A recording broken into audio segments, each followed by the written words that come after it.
Êxodo capítulo 25 ao 30. Gostaria que você acompanhasse na sua Bíblia essa leitura para que você entenda perfeitamente do que vamos falar aqui. Quando Deus manda Moisés construir o tabernáculo, Ele não está pedindo uma tenda, Ele está resolvendo um problema. Como um Deus santo pode habitar no meio de um povo pecador, sem destruí-lo? O tabernáculo era isso. Não uma casa para Deus, mas um caminho organizado para se aproximar dele. Israel tinha saído do Egito, mas não sabia como viver com Deus. Sabia obedecer, sabia a ordem, sabia a lei, mas não sabia lidar com a presença de Deus. Por isso, Deus não entrega só mandamentos, Ele entrega um desenho. A tenda tinha 3 espaços: átrio, lugar santo e santo dos santos. Não era uma arquitetura, era pedagogia espiritual. No átrio, o local era aberto. Qualquer israelita podia chegar trazendo seu sacrifício, mas ninguém entrava sem passar pelo altar. Por quê? Porque o altar ensinava uma verdade básica. O problema principal do homem não é a falta de fé, é a culpa. O altar dizia: você não entra inteiro, você entra substituído. Lá em Levítico 17:11, diz que o sangue faria expiação pela vida. Deus estava ensinando que antes de comunhão precisaria haver perdão. Antes de aproximação precisaria haver morte de algo no lugar. Depois vinha a pia de bronze, no capítulo 30, verso 17 ao 21. Ela ficava entre o altar e a entrada do tabernáculo. Quem usava a pia eram os sacerdotes. Eles lavavam as mãos e pés antes de ministrar. O sacrifício resolvia a culpa, a água tratava a sujeira do caminho. Porque perdoado não significa automaticamente purificado. Deus não quer só mudar o destino do homem, Ele quer mudar os seus hábitos, comportamentos. Ele não quer só tirar o pecado de nós, Ele quer tratar a contaminação que o pecado deixa em nós. A partir dali, nem todos entravam, somente os sacerdotes. E aqui é importante dizer que Moisés não era sacerdote, ele era profeta e líder, mas o culto não passava por ele. O sacerdócio foi dado a Arão e seus filhos, de acordo com Êxodo 28. Isso nos ensina que intimidade com Deus não vem de amizade, carisma, vem de chamado específico. Deus não aceita acesso do jeito que a gente quer, mas do jeito que Ele estabelece na sua palavra. No lugar santo não havia janelas, não entrava a luz do deserto, do sol. A única luz que vinha era do candelabro, a menorá, Êxodo 25, 31 ao 40. O candelabro era um suporte de ouro com 7 lâmpadas. Ele existia para iluminar o ambiente, mas também para nos ensinar. Dentro da relação com Deus, a referência não é a luz do mundo, é a luz da sua revelação. Havia também a mesa dos pães da proposição, no capítulo 25, verso 25 ao 30. 12 pães eram colocados ali, representando as 12 tribos de Israel. Era como se Israel estivesse continuamente diante da presença de Deus. O pão não era para matar a fome dos sacerdotes, era para mostrar que Deus sustenta comunhão e não só perdoa os pecados. Era uma simbologia. E havia também o altar do incenso, capítulo 30, verso 1 ao 10. Nele se queimava o incenso todos os dias. A Bíblia diz que incenso simbolizam orações, Salmo 141, verso 2 e também Apocalipse capítulo 5, verso 8. Isso ensinava que depois do perdão e do sustento, vem o relacionamento, a conversa. Deus não quer só sacrifício, Ele quer relacionamento com o seu povo. Mas entre o lugar santo e o centro havia um véu, grosso, pesado, espesso. Capítulo 26, verso 31 ao 33. Esse véu separava o santo dos santos. E aqui vem a pergunta: Moisés podia entrar no santo dos santos? Não. Nem Moisés e nem Arão em um dia comum.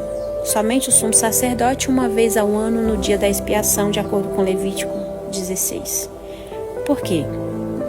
Porque o problema não era Deus ser distante, era o homem ser frágil. A presença sem mediação matava. O véu não era rejeição, era proteção. Através do véu não havia nenhuma imagem, porque Israel vinha de uma cultura de ídolos.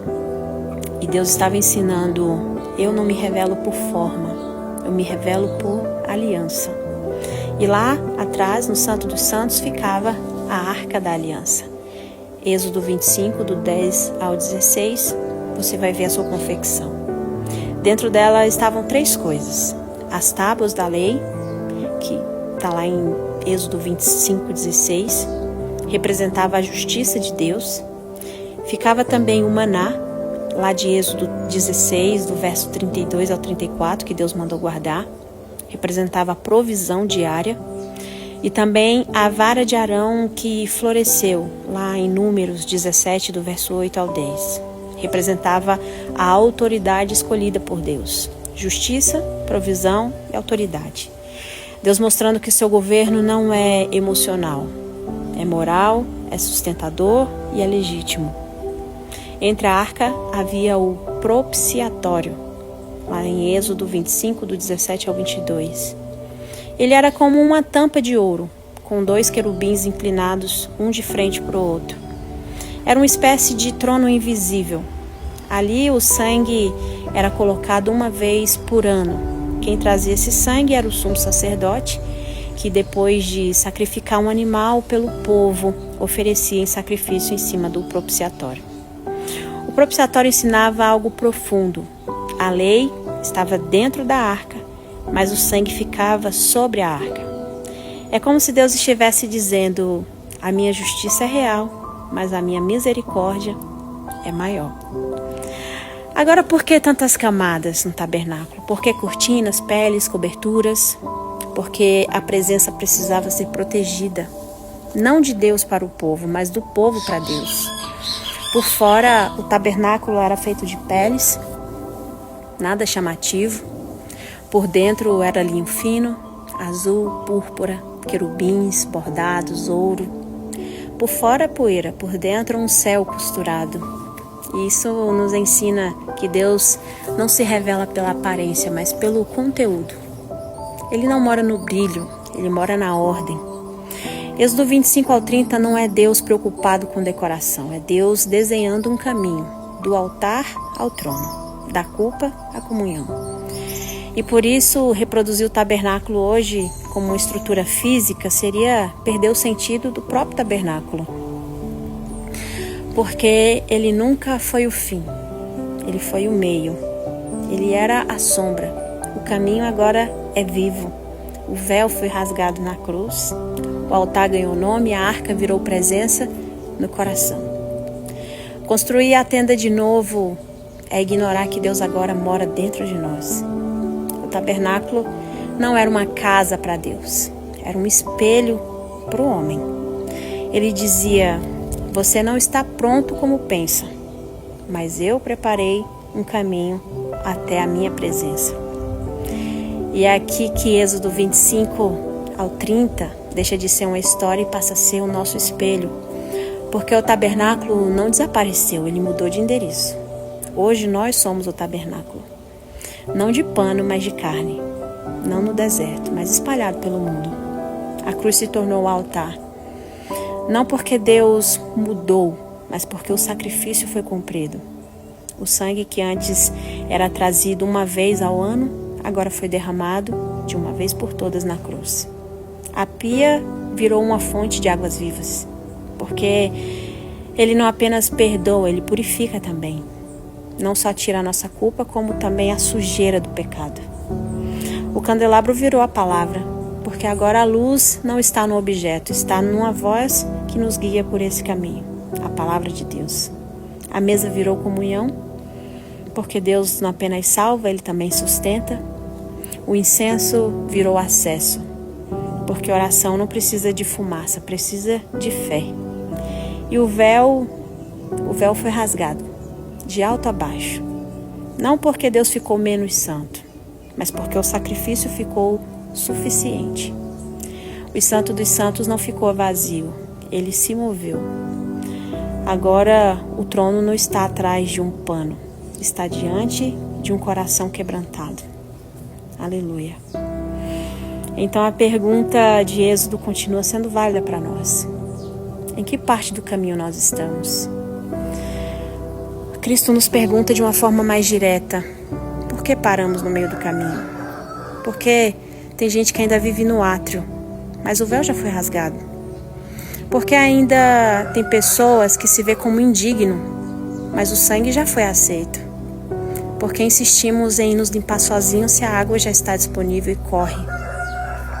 Porque nos acostumamos com pouca luz, se a palavra de Deus já foi acesa e está disponível para quem quiser. Talvez você diga: eu não entro no Santo dos Santos, eu não sou Moisés. Se nem Moisés podia entrar, quem sou eu? Talvez você diga: eu não entro porque eu não sou sacerdote, eu não entro na presença de Deus porque eu não mereço. Mas o Senhor se fez sacerdote por nós. Talvez você também diga: eu não entro porque eu pequei. Mas foi por isso que o altar veio antes do trono. O tabernáculo nos ensina que ninguém chega sem sangue. E Cristo declara: o sangue já foi oferecido. O tabernáculo dizia: até aqui. E a cruz diz: pode vir. Não é que Deus está distante, é o homem que estacionou no meio do caminho, colocando culpas que o preço de sangue já pagou. Não é a falta de acesso, é o medo da presença. E talvez hoje Deus esteja repetindo a mesma ordem que deu no Sinai: façam para mim um tabernáculo. Só que agora ele não está falando de cortinas, de pele, de púrpura, de ouro. Ele está falando de gente. Ele está falando de corações. Porque Êxodo não termina no deserto. Ele aponta para Cristo. E o Deus que um dia habitou numa tenda, hoje habita no coração daquele que crê. Que Deus te abençoe em nome de Jesus.